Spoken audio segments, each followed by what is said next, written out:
Okay. അപ്പം മലയാളം ഇപ്പം ഇങ്ങനൊരു സിനിമയെക്കുറിച്ച് ഒരു ആക്ഷൻ മൂവി എടുക്കുന്നതിനെ കുറിച്ചിട്ട് സത്യത്തിൽ ഇപ്പം ഇന്ന് നിങ്ങൾ ഈ കണ്ട സോങ് ഉണ്ടല്ലോ, അത് ശരിക്കും എൻ്റെ ഒരു സോങ്ങാണ്. ബിക്കോസ് ഞാൻ ഇതുപോലൊരു സോങ്, ശ്രീനാഥ് ബാസിയുടെ ഒരു സോങ് ഞാനിങ്ങനെ കേട്ടോണ്ടിരിക്കുമ്പോൾ എൻ്റെ മനസ്സിൽ വന്ന ഒരു സ്പാർക്ക്, ഒരു വിഷ്വലാണ് ഇപ്പോൾ അതിനകത്ത് ആദ്യം നിങ്ങൾ കണ്ടത്. അതായത് ബാസി അവിടെ ഇരിക്കുന്നു, ഈ നായികയെന്ന് എനിക്കറിയില്ല, ബാസി മാത്രമേ എൻ്റെ മനസ്സിലുണ്ടായിരുന്നുള്ളൂ.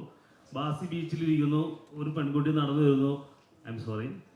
അപ്പോൾ അവൾ ഈ പെൺകുട്ടിയായിട്ട് ഇയാൾ ബൈക്കിൽ പോകുന്നു. അപ്പോൾ ആരോ ഒരാൾ ഒരു ടാറ്റാ സുമോയിൽ ഇരുന്നിങ്ങനെ നോക്കുന്നു, അയാൾ എന്തെങ്കിലും സംസാരിക്കുന്നു.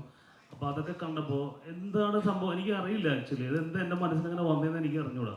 അതിന് ബേസ് തന്നെയാണ് ഈ സോങ് ഞാൻ പറഞ്ഞപ്പോഴും രഞ്ജിൻ്റെ അടുത്ത് പറഞ്ഞു ഇങ്ങനെ ഒരു സോങ് ആയിരിക്കണം കമ്പൽസറി, അതിൽ നിന്നാണ് ഈ സിനിമ ഉണ്ടാവുന്നത്. അപ്പോൾ ആ ഒരു വിഷ്വല് എന്തുകൊണ്ടാണ് ഇങ്ങനെ ആലോചിച്ചിങ്ങനെ ഇരിക്കുമ്പോഴാണ് വൈപ്പിൽ നടന്ന ഒരു സംഭവം. എൻ്റെ കുട്ടിക്കാലത്ത് ഞാൻ കണ്ടായിരുന്നു. ഞാൻ ജനിച്ചതും വളർന്നതൊക്കെ ചെറായിലാണ്. വൈപ്പിൽ ചെറായി എന്ന് പറഞ്ഞ ഒരു തീരദേശ ഗ്രാമത്തിൽ ജനിച്ച ആളാണ്. അപ്പോൾ അവിടെ ഞാൻ കണ്ട കുറച്ച് എന്താ പറയുക, SSLCക്ക് ഞാൻ പഠിക്കുന്ന സമയത്ത് എൻ്റെ തൊട്ട് ഫ്രണ്ടിൽ വൈകുന്നേരം ആകുമ്പോൾ പിള്ളേരെ ലൈൻ അടിക്കാനായിട്ട് വരുന്ന ഒരു ചേട്ടനുണ്ട്, ബൈജു എന്ന് അദ്ദേഹത്തിൻ്റെ പേര്. അപ്പോൾ ഞങ്ങൾ ഗ്രൂപ്പായിട്ട് പുള്ളിയുടെ അടുത്ത് ഒരു സ്ട്രഗിളിന് തീരുമാനമെടുത്തു. കാരണം എൻ്റെ കൂട്ടുകാരൻ്റെ ഒരു പെൺകുട്ടിയാണ് ഇയാൾ പ്രണയിക്കാൻ ശ്രമിച്ചത്. അപ്പോൾ അങ്ങനെ സംസാരിച്ചുകൊണ്ടിരിക്കുന്നതിൻ്റെ ഇടയിലാണ് എനിക്ക് മനസ്സിലാവുന്നത് ഇദ്ദേഹമാണ് മുനമ്പത്തെ കൃഷ്ണൻ്റെ അനുജൻ ബൈജു. ഇവരെന്ന് പറഞ്ഞാൽ വമ്പൻ ടീമാണ്. അവരുടെ സംസാരിക്കാനൊക്കെ പോയി കഴിഞ്ഞാൽ വീട്ടിലേക്ക് ഒരു പ്രശ്നം, അടിയുണ്ടാകും, ഭയങ്കര ബഹളമാണ്, വലിയ ടീമാണ്, ഗുണ്ടകളാണെന്നൊക്കെ പറയുന്നു.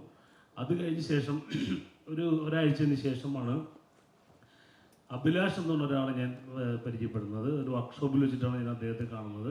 അപ്പോൾ എൻ്റെ ഒരു കൂട്ടുകാരൻ തന്നെ എന്നെ അദ്ദേഹത്തെ ഇൻട്രൊഡ്യൂസ് ചെയ്ത്, അല്ലെങ്കിൽ അയാളെക്കുറിച്ചിട്ട് എനിക്ക് എക്സ്പ്ലെയിൻ ചെയ്ത് തരുന്നത്, ഇത് അഭിലാഷ് മുൻപത്ത് നമ്പർ 1 ഗുണ്ടയാണ് കേട്ടോ എന്നൊക്കെ പറഞ്ഞ ആ ഓർമ്മകൾ എൻ്റെ മനസ്സിലിങ്ങനെ വന്നു. ഈ പാട്ട് ഞാൻ ചിന്തിക്കുന്ന സമയത്തുണ്ടായ കേസാണ് ഈ പറയുന്നത്.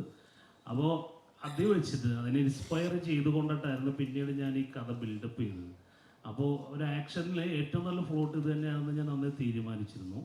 ഇപ്പം ഇതിനകത്ത് സംഭവിച്ചത് എന്താണെന്ന് വെച്ചാൽ, ഞാൻ ഒരു ദിവസം ഏകദേശം 2004 കാലഘട്ടത്തിലാണ് ഈ സംഭവം നടക്കുന്നത്. ഞാനൊരു ദിവസം പറവൂര് എന്ന് പറഞ്ഞിട്ടുള്ള ഏകദേശം ഈ പറഞ്ഞ ചെറായിൽ നിന്ന് 1 കിലോമീറ്റർ ഡിസ്റ്റൻസിലുള്ള പറവൂർ എന്നുള്ള സ്ഥലത്ത് നിന്ന് തിരിച്ച് എൻ്റെ അമ്മയുണ്ട് എൻ്റെ കൂടെ. ഞങ്ങൾ വന്നിട്ട് ചെറായി പാടം, അവിടെ തന്നെയാണ് ഞാനിത് ഷൂട്ട് ചെയ്തിരിക്കുന്നതും, അത് ഞാൻ പറഞ്ഞുതരാം. അപ്പോൾ ഈ ചെറായി പാടത്ത് വണ്ടിയെല്ലാം ബ്ലോക്കായി. അങ്ങനെ ഞാൻ ബാക്ക് സീറ്റിലാണ് ഇരിക്കുന്നത്. ഞാൻ ബാക്കിൽ കൂടെ നടന്ന് ഫ്രണ്ടിലേക്ക് പോയിക്കൊണ്ടിരിക്കുമ്പോൾ അവിടെ ആരോ പറയാണ് അഭിലാഷ് കൊല്ലപ്പെട്ടു, അഭിലാഷിനെ വെട്ടിക്കൊന്നിട്ടിരിക്കുകയാണ്, അതാണ് ഈ ബ്ലോക്ക് എന്ന് പറയുന്നത്. അപ്പോൾ അന്ന് അവിടെ തോന്നി എൻ്റെ ഫേസിലുള്ള ഒരു എക്സ്പ്രഷനില്ലേ, അതാണ് പൊങ്കാല സിനിമ. അപ്പോൾ ആ ഒരു എക്സ്പ്രഷനാണ് അന്ന് എനിക്കുണ്ടായ ഞെട്ടലാണ്. എനിക്ക് ഇങ്ങനൊരു സംഭവം എന്തുകൊണ്ടാണ് ഈ സോങ് എൻ്റെ മനസ്സിൽ വന്നതെന്ന് പോലും എനിക്ക് അറിഞ്ഞൂടാ. എല്ലാവർക്കും അറിയാം, ഒരുപാട് പ്രതിസന്ധികൾ തരണം ചെയ്തൊരു സിനിമയാണ് പൊങ്കാല. ഈസി ആയിട്ട് ഉണ്ടായ ഒരു സിനിമയല്ല. ഒരു 6 ഷെഡ്യൂൾ എടുത്തിട്ടാണ് ഞാൻ ഈ സിനിമ തീർത്തത്. ഒരു മനുഷ്യനെ കൊണ്ട് താങ്ങാൻ പറ്റാതെ എൻ്റെ ഒരുപാട് പരിധികളില്ലാത്ത പ്രശ്നങ്ങൾ ഞാൻ സ്ട്രഗിൾ ചെയ്തിട്ടാണ് ഞാനിപ്പോൾ ഇവിടെ എത്തിയത്. അപ്പോൾ എന്താണ് എനിക്കറിയില്ല, ഈ സിനിമയ്ക്ക് ഒരു സത്യമുണ്ട്. അപ്പോൾ അതുകൊണ്ട് തന്നെ ഇപ്പം നിങ്ങൾക്ക് ഈ സോങ് കണ്ടപ്പോഴും അതുപോലെ ഫീൽ തോന്നിക്കാണെന്ന് ഞാൻ പ്രതീക്ഷിക്കുന്നു. അത് തന്നെയാണ് totally cinema Pongala. That's all sir. I will explain to later. Sorry. That's okay. Thank you so much sir. ഇപ്പം ഞാനായാലും എന്താ മ്യൂസിക്കിനെ ഇഷ്ടപ്പെടുന്ന ഒരാളാണ്. ഇപ്പം കാറിലാണെങ്കിൽ എല്ലായിടത്തും പോകുമ്പോൾ ഞാൻ ഒരു ഇയർഫോൺ ഉണ്ടാവും, ഫുൾ സോങ് കേൾക്കും. നമുക്ക് ഇപ്പോൾ സാഡ് ആണെങ്കിലും ഹാപ്പി ആണെങ്കിലും നമ്മൾ സോങ് കേൾക്കും. അപ്പോൾ നല്ലൊരു ഫീലിംഗ് ആണ് കാറിൽ നിന്ന് കിട്ടിയത് ആ സോങ് കേട്ടപ്പോൾ.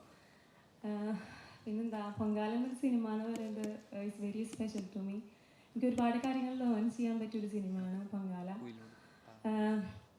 അതുപോലെ തന്നെ എടുത്തു പറയണത് ചേട്ടൻ എന്താ പറയുക, നമുക്ക് ഈ സിനിമയ്ക്ക് വേണ്ടി 2 നല്ല സോങ്, 5 ഓക്കെ, ഞാനിപ്പോൾ 2 സോങ് കണ്ടിട്ടുള്ളൂ. അതാണ് ഓക്കെ, 5 സോങ് ഇപ്പോൾ ഞാൻ 2 സോങ് കണ്ടിട്ടുള്ളൂ. അപ്പോൾ നല്ലൊരു അടിപൊളി സോങ് സമ്മാനിച്ചതിന് താങ്ക് യു. അതുപോലെ ബിനിൽ സർ, ഈ സോങ് ഉണ്ടായത് ബിനിൽ സാറിലൂടെയാണ്. അപ്പോൾ അതിന് താങ്ക് യു സോ മച്ച്. പിന്നെന്താ പറയുക, ഒരുപാട് സന്തോഷമുണ്ട് എനിക്കിങ്ങനെ ഒരു ഓപ്പർച്യൂണിറ്റി തന്നതിനും ഇത്ര നല്ലൊരു റോൾ ചെയ്യാൻ പറ്റിയതിനും ബിനിൽ സാറിനോടും പിന്നെ പ്രൊഡ്യൂസേഴ്സ് അനിൽ സാർ, എല്ലാവരോടും, ദീപു, എല്ലാവരും, Chithu sir, thank you so much. 38ഓളം ട്രാക്സ് ആണ് യൂസ് ചെയ്തത് അറ്റ്മോസ്ഫിയർ മിക്സ് ചെയ്യാനായിട്ട്.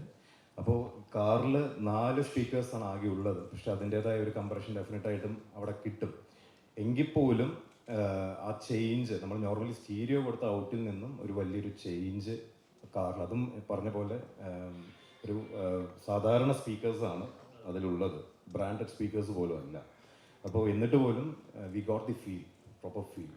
അതും especially in vocals. Umesh bro, I love the vocals, how you treated. എനിക്ക് ഒരുപാട് ഇഷ്ടപ്പെട്ടു. നിങ്ങളും എക്സ്പീരിയൻസ് ചെയ്യാൻ പറ്റുകയാണെങ്കിൽ മഹേന്ദ്രയിൽ. പിന്നെ വേറൊരു കാര്യം, നമ്മുടെ ഈ ഞാൻ ഇപ്പോൾ പറഞ്ഞപ്പോഴാണ് നമ്മൾ പള്ളത്തി മീനെ പോലെ എന്ന് പറഞ്ഞ പാട്ടിൽ പ്രൊഡ്യൂസർ അനിലേട്ടൻ്റെ മോൻ പെർഫോം ചെയ്തിട്ടുണ്ട്, സൂര്യ. ഞാൻ അവരോട് പറഞ്ഞു അതിനെപ്പറ്റി ഞാൻ പറയും 2 വാക്കെന്ന്. അപ്പോൾ ആ പാട്ട് ഈ പറഞ്ഞ പോലെ ട്രെൻഡിങ് ആയിട്ട് പോയിക്കൊണ്ടിരിക്കുന്നുണ്ട്. എല്ലാവരും അത് കാണണം. ഇനി മിൻമിനി ചേച്ചി പാടിയൊരു പാട്ട് വരുന്നുണ്ട് ഈ പടത്തിൽ. അതിന് കുറച്ച് നല്ല ട്രാക്സ് കൂടെ വരുന്നുണ്ട്.